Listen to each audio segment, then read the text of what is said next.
Varicose veins కి సరైన చికిత్స కోసం సంప్రదించండి ఎవిస్ హాస్పిటల్. నమస్తే రమ్ గారు. నమస్తే జయ. ఏదైనా సరదా కథ చెప్తారు? చిన్న కథ చెప్పన. ఒక ఊళ్ళో ఒక భూస్వామి ఉన్నట్టు. ఆయనకి ఇల్లు, వాకిలి, తోట, మేడ, దొడ్డి, వాకిలి, పొలము, పుట్ర, చెరువు, చేట ఎన్నున్నాయో కనుచూపు మేర వరకు అయిందే. అసలు ఇల్లు మహాలక్ష్మి వైభవంతో తొలతూగుతూ ఉండేది. ఆయనకు ఒక్కటే లోటు, భార్య చనిపోయింది ఆయనకి. అయ్యో పాపం, పెళ్లి చేసుకోవాలని ఉండేది. ఏమడుగుతానులే, ఎవరిని అడిగితే ఏమంటారో లేని ఊరుకున్నాడు. ఈయనకి పొరుగున ఒక పేద రైతు ఒక ఆయన ఉన్నాడు. ఆయనకి మంచి చక్కటి గజ్జల గుర్రం లాంటి పిల్ల కొత్తుంది. దానికి 16 ఏళ్ళో 17 ఏళ్ళో ఉంటాయి. చిన్నప్పుడెప్పుడు అంత శ్రద్ధగా చూడలేదు ఆయన. అయితే ఏమైంది, ఒకనాడు తన పొలం పక్క నుంచి వస్తుంటే ఆ పక్కనున్న పొలం ఈ పేద రైతుది. 1 ఎకరం బతుకో ఎంతో ఉంది. ఆ పిల్ల అక్కడ చేలో నిలబడి ఏదో చేస్తుంటే ఆ పిల్లని చూసరికి ఆయనకు ఉత్సాహం వచ్చింది. అమ్మాయి, నువ్వు ఫలానా వాడి కూతురు కాదు అన్నాడు. అవునండి, నేను వాళ్ళ అమ్మాయినే అంతే. ఎన్నో ఏడే నీకు అన్నాడు. 16 ఏళ్ళు 17 వచ్చిందండి. అలాగా, నేను పెళ్ళాడదాం అనుకుంటున్నానే అన్నట్టు. అనేసరికి ఈ ముసలి నక్కకి పెళ్ళి ఒకటి తక్కువైంది. మంచిదండి, అలాగే అంది. అయితే ఏమన్నాడు, ఎవరినో ఎందుకు, నిన్నే చేసుకుంటానే అన్నాడు. ఆ తేరగా కూర్చున్నారు ఏంటండి ఇక్కడ అంది పిల్ల. నిన్నే చేసుకుంటానంటే ఏదో సరదాకి, ఎవరిది, నేనేం సిద్ధంగా లేనన్నట్టు తేరగా ఉన్నామని, నేనే తేరగా ఉన్నాను నీకు అన్నది. అనేసరికల్లా ఈయన, అట్లా కాదు, మా ఇంట్లో 7 వారాల నగలున్నాయి, మరి మా పెద్ద భార్యది వడ్డాణం ఉంది, వంకి ఉంది, 2 వంకీలు, కిరీటం ఒకటే తక్కువ, అన్నీ ఉన్నాయి, అవన్నీ నీకే ఇస్తా, పెళ్లి చేసుకోనన్ను అన్నాడు. పెళ్ళేది గిల్లేదు, వెళ్ళండి, పెద్దాళ్ళు మీకు పని పట్టలేదు, వేళ కొళ్ళలాడతారా, వెళ్ళండి అంది. అనేసిన ఆయనకి తగ్గల. ఏమనుకున్నాడు, పిల్లని అడగకూడదు, వీళ్ళ నాన్న అడుగుదామని మర్నాడు ఏం చేశాడు, ఆ పక్కనున్న రైతుని, ఏమో సత్యం ఇలారా అని పిలిచి, పిల్ల పెళ్లి సంబంధాలు చూస్తున్నావా అని అడిగాడు. అడిగితే, లేదండి ఇంకా అంతే, ఎక్కడండి శక్తి అంటే, నువ్వేమీ ఆలోచించదు, 1 రూపాయి నువ్వు పెట్టదు, నీ పిల్లని నాకు ఇచ్చి పెళ్లి చేయి అనగానే తెల్లబోయాడు. మెరక మీద ఉన్న 10 ఎకరాలు రాసిస్తా నీకు, పిల్లని నాకు ఇచ్చే, పొలం నువ్వు చేసుకో హాయిగా. తర్వాత ఇంకో చిన్న పిల్లాడు ఉన్నాడు, ఒక 8 ఏళ్ళ వాడు. పిల్లాడికి ఉంటుంది, నీకేం భయం లేదు, నేను నీ అండలో ఉంటా, నీకు అండగా ఉంటా, పిల్లని నాకు ఇచ్చి పెళ్లి చేయమన్నాడు. ఈయనకి ఆశ పుట్టింది. ఆ కాలంలో ఓ 50 ఏళ్ల వాళ్ళకి 16 ఏళ్ల వాళ్ళని ఇవ్వడం పెద్ద విశేషమేం కాదు, అన్నీ జరిగేవట్ల. ఇంటికి వచ్చి కూతుర్ని ఒప్పించబోయాడు. ససేమిరా అంది పిల్ల, నిలువెత్తు ధనం పోసినా వాడిని నేను చేసుకోను, ఆ ముసలాయన్ని, ఏమైనా సరే అనేసరికి ఇప్పుడు పొలం ఇస్తానన్నాడు, పుట్టిస్తానన్నాడని ఏం చెప్పినా అది విందే. ఇక ఒప్పించలేకపోయాడు. సరే ఆయన మళ్ళీ అడిగాడు, ఏమంటావు అంటే 4 రోజులు ఆగండి, అదే ఒప్పుకుంటుంది అన్నాడు. 4 అయింది, 40 అయింది అవటల్లా. సరే ఒకనాడు గట్టిగా అడిగాడు, ఏంటో అలాగే గెంటేస్తున్నావు రోజులు, ఏదో ఒక మాట చెప్పాలి నువ్వు అంటే, సరేలేండి ఒక్కొక్క ఏం చేస్తుంది, పంపించేస్తాలేండి మీ ఇంటికి అన్నాడు. అని మీరు పెళ్ళి ఏర్పాట్లు చేసుకోండి అని చెప్పాడు. ఈయన ఏం చేశాడు, చుట్టాలు పక్కాలు 50 ఏళ్ళ భూస్వామి గారు అందరికీ చెప్పాడు, నేను మళ్ళీ పెళ్ళాడిపోతున్నాను, చక్కని చుక్క అని చెప్పాడు. చెప్పి అందరికి పెళ్ళి ఏర్పాట్లు చేసుకున్నారు. మొత్తం పెళ్లి దగ్గరకు వచ్చేసింది. ఈ పిల్ల దీనిదారి నిజం, దానికేం తెలుసు, అదే కదా.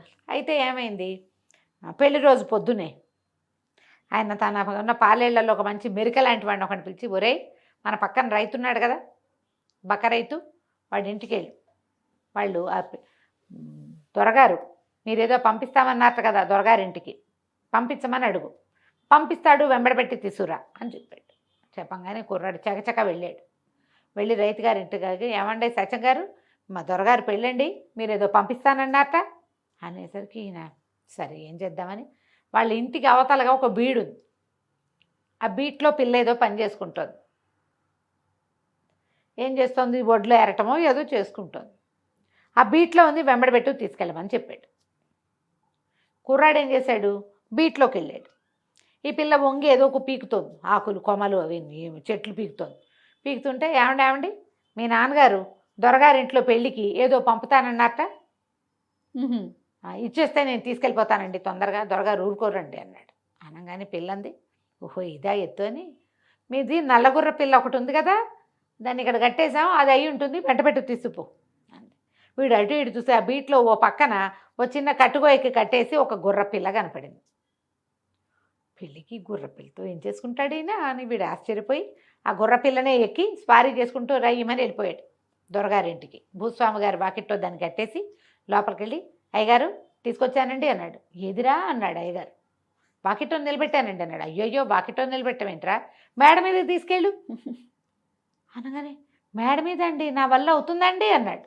ఎందుకు కాదురా, పిల్ల ఈయనేమనుకున్నాడు, పిల్ల ఏదో మారాన్ చేస్తోంది రావడానికి అనుకుని 2-3 సాయం పట్టించు, పైకి తీసుకెళ్ళు అనగానే వీడు సరే అని మళ్ళీ బయటికి వెళ్ళి ఓ 2 పనివాళ్ళని కేకేసి, ఒరే నేను మెడపుచ్చుకు లాగుతా, మీరు వెనకాల చోచో అనండి, చిన్న దెబ్బ వేయండి, ఎలాగో ఒకలాగా దీని కాలు ఒక్కో కాలు ఎత్తిపెట్టైనా సరే మనం మేడకిచ్చాల్సిందేరా దొరగారు ఆజ్ఞ అన్నాడు. ఎవరి దారిన వాళ్ళు పెళ్లి పనులలో ఉన్నారు. పెళ్ళి ఇంటికి పెడగా ఉన్న హాల్లో పెద్ద సావిట్లో పెళ్ళి. 3 కుర్రాళ్ళు కలిసి దాని నయాన భయాన బతిలాడి బామాలి మేడెక్కిచ్చారు. మేడ మీద కట్టేశాడు. మరి కట్టే ఎద్దు గుర్రాన్ని కిందకు వచ్చాడు. అయ్యగారు చచ్చిపోయానండి మేడెక్కించడానికి, మేడెక్కిచ్చేసి వచ్చా, ఇప్పుడు ఏం చేయమంటారు అన్నాడు. ఆయన అన్నాడు, ఒరే చస్తే చచ్చావులేరా, నీ కష్టం ఉంచుకొని నేను నువ్వు పడిన కష్టానికి ప్రతిఫలం తప్పకుండా పెళ్ళయ్యాక చూపిస్తా. నువ్వు ఇంకా ఇప్పుడు ఏం చేస్తావంటే మన పేరెంట్ వాళ్ళందరినీ పిలిచి వాళ్ళందరినీ పైన తీసుకెళ్ళి చక్కగా పెళ్లి కూతురుగా అలంకరించండి అన్నాడు. ఎవరినండి అన్నాడు. నువ్వు తీసుకొచ్చావు కదరా దాన్నే అన్నాడు ఈయన. అనగానే వీటికి అర్థం కాలేదు, గుర్రాన్ని అలంకరించమంటాడు, సరే ఈయన సరదా ఏమిటో అలాగేనండి అన్నాడు. అక్కడి నుంచి పందిట్లోకి వెళ్ళాడు. ఒక 3-4 పేరెంట్ వాళ్ళని పిలిచాడు. శివరమ్మ గారు సీతమ్మ గారు రండి అలంకరించమన్నారు అయ్యగారు అని చెప్పి, చీర అది ఆయన చెప్పాడు, నగా నాణ్యం దిగేసి చీర అది కట్టి తలకాయ దువ్వి పువ్వులు పెట్టి మెడలో పువ్వులు దండేసి తాళిబొట్టు కూడా చేత్తో పుచ్చుకురమ్మను అన్నాడు. సరే పైకి వీళ్ళందరినీ ముత్తైదులను తీసుకెళ్ళాడు. వాళ్ళంతా గుర్రాన్ని మొహానికి కాస్త పౌడర్ రాసి కళ్యాణ తిలకం దిద్దారు.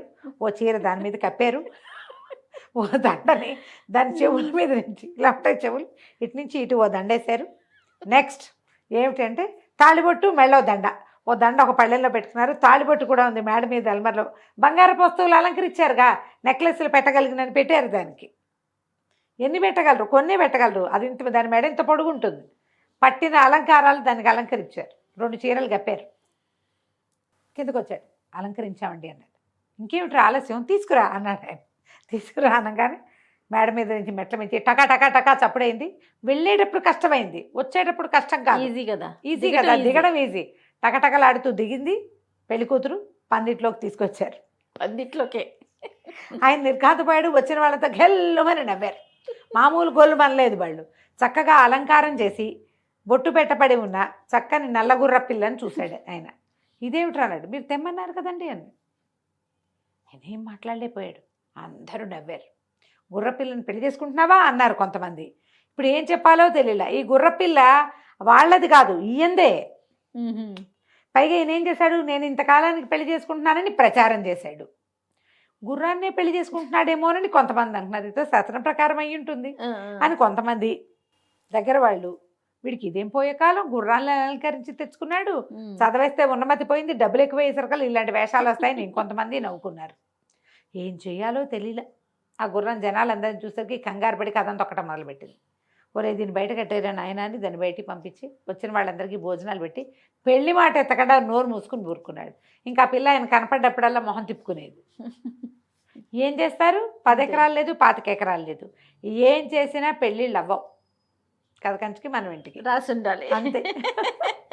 ఇప్పుడు ఈ గుర్ర పిల్లని అలంకరించటాలు ఇవన్నీ సరదాగా హేళనగా ఉన్నా కూడా, అవును, నిజ జీవితంలో కూడా ఇలా బలంత పెళ్లిళ్ళు చేసుకునే వాళ్ళు లేరు. ఇప్పటికంటే ఇది వరకు ఎక్కువ ఉండేవాళ్ళు జయ. అవునంట. ఇది వరకు బాగా బలవంతం చేసేవాళ్ళు పెళ్లిళ్ళకి. చచ్చినట్టంటే వేరే దారి లేక ఆడపిల్లలు తండ్రులు కూడా వాళ్ళకున్న అప్పులకో లేకపోతే కష్టాలకో తలొగ్గేవాళ్ళు. పాపం తలొగ్గేవాళ్ళు, ఆస్తిపాస్తులకి ఆశపడేవాళ్ళు, పిల్లలకి కన్నెచెర విడిపించట్లేదని చుట్టాలు పక్కాలు పొడి చేసేవాళ్ళు. అందుకని ఇట్లా బలవంతంగా 30 ఏళ్ళు 40 ఏళ్ళు గ్యాపులతోటి పెళ్లిళ్ళు చేసేసేవాళ్ళు. పాత కాలపు కథ ఇది. అవును, ఇది వరకు జరిగేవి. ఇప్పుడు అమ్మాయిలు వాళ్ళంతటి వాళ్ళే పెద్ద ఏజ్ వాళ్ళని పెళ్లి చేసుకుంటున్న సెలబ్రిటీలని చూస్తున్నాం కదా మనం. కదా, ఇంత గ్యాప్ అంటాం. మామూలుగా మనం పెళ్లి సంబంధాలు చూడాలంటే ఏం చేస్తాం, 2 years 3 years మించి ఉండకూడదు. మనం సెలబ్రిటీస్లో 10 ఏళ్ల గ్యాప్ ఉన్న పెళ్లి కూతుళ్ళని చూస్తున్నాం. అవునండి, అవును. వాళ్ళు ఏం ఆలోచించేసుకున్నారు, వాళ్ళకి ఎందుకు లేదు జనరేషన్ గ్యాప్? అది జనరేషన్ గ్యాప్ వాళ్ళకు కూడా ఉండాలి కదా. వాళ్ళు బాగానే కనపడుతున్నారు. అవును, అవును. కదా? సంఖ్య అయితే ఎక్కువగానే ఉంది. నా సంఖ్య ఎక్కువగానే ఉంది. వాళ్ళని ఆదర్శంగా ఎవరూ తీసుకోవటల్లా. 5 ఇయర్స్ మ్యాక్సిమం, అంతకంటే అవును, గ్యాప్ ఉండకూడదు. అవును. జనరేషన్ గ్యాప్ వచ్చేస్తుంది అనుకుంటున్నారు. ఇది వరకు ఏమీ ఉండేది కాదు జయ. 30 ఇయర్స్ గ్యాప్ వా. చాలా సహజంగా ఉండేది నిజంగా. రైట్ రామ్ గారు, నమస్తే. నమస్తే జయ.